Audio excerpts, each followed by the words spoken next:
Hi, my name's Tess, and today I'm looking at the Great Ocean Road Chocolatieri and Ice Creamery as a potential place to take a group of 3-4 kids on an excursion, as a bit of an introduction to the Primary Connections Melting Moments unit that we did do with them, and in connection as well with the design and technology lesson. So it's actually located on the Great Ocean Road, as you can see from the map there. It's a nice drive. It's about 25 minutes, 30 minutes to or from Geelong, which means it's probably just past that local excursion length if you were going to hire a bus, probably between $300, $400, maybe up to $500 if you're looking to hire that for just a traditional group of kids, getting there and back for between 2 and 3 hours. It would be a part-day field trip. It wouldn't be a full day.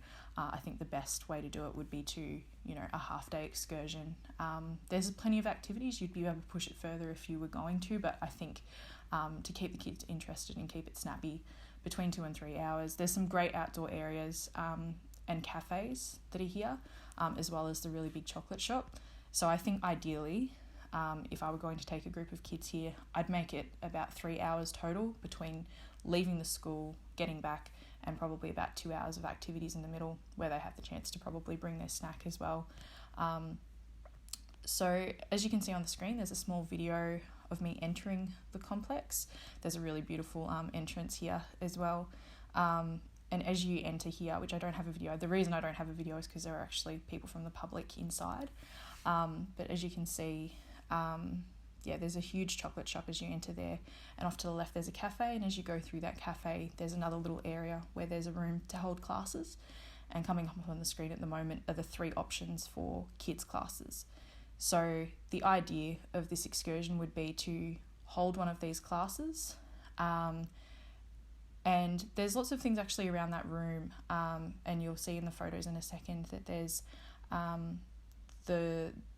the things that they use, and there's actually this great thing on the wall that shows the production and where the chocolate comes from bean to the shop, and it has the whole process, and I think that's a really good resource to show the kids, and that's a really good jumping off point, particularly for Melting Moments, to see it actually in that state and to see the different states that a chocolate bean or a cocoa bean rather takes from that bean to the shop, and all of those processes. So all of those classes, as they just popped up on the screen, then range from about half an hour to an hour long, and are quite expensive, but you would be able to factor that into a budget. If it was too expensive, there might be able to have some options in terms of students' parents paying.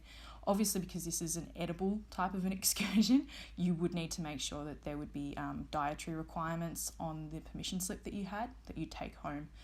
And make sure you have that sort of back by a week in advance to let them know, the chocolate shop, the chocolatieri, know in advance if there are any kids that are gluten intolerant, lactose intolerant, all of that sort of stuff, or allergic to anything, which is really important. So that's what I was discussing before, the process, and it even has a little plaque underneath, and I think that's a really good jumping off point for the processes and all of those things that we discussed in Melting Moments, the different states.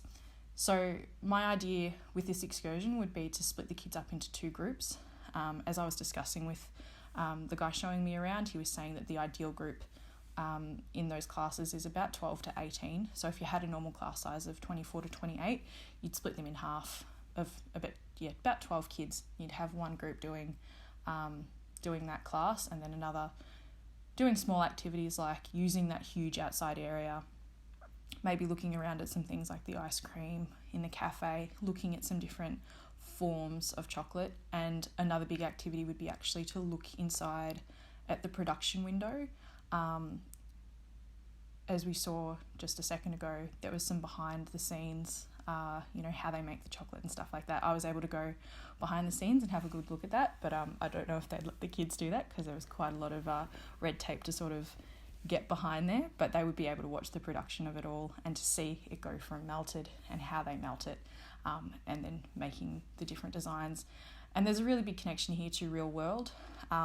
This is a production line, and to see that and to see the kids, it's not just science in a discovery centre, which is fantastic and such a good resource, but this is real world. And this is something, you know, there are people working in this place. It's a real job for them. You know, these are different states that the chocolate goes through for them to eat, and they pick it up from the shelves. So I think that's a really good thing for them to see and make that connection to that. So yeah, that's why I've chosen this. And at the end you can see me in there to prove I'm there. And I think that that's about it.